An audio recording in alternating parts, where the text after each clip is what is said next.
24 marsi ishte ditë me të vërtet madhështore, sepse na ndihmoi neve si popull, po edhe i dha një kuraj dhe një fuqi shumë të madhe të ushtarëve tonë, të ushtrisë shqiptare të Kosovës, të cilët me mundësitë e tyre, do thotë e kishin në dispozicion jetën, trupin e vet për me mbrojt as sa kishin mundësi civilit. Si erdhi deri tek 24 marsi, zotri, ta sholli për të rikthyer atë kohë?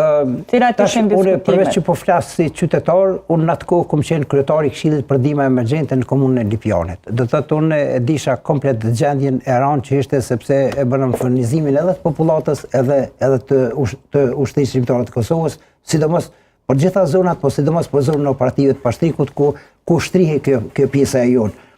Ishte e rëndë.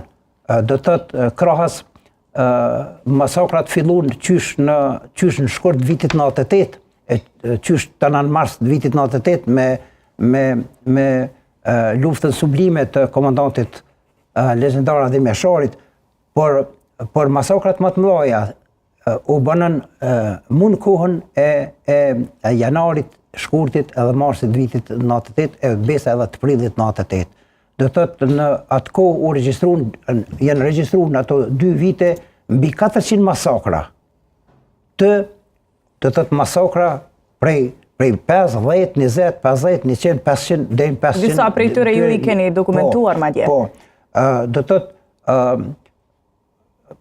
e kishte, si më thon, qeveria jugoslave e Miloševićit donte me çdo kusht luftante në 2 forma. Formën e parë kishte do të thotë sa më shumë me vrarë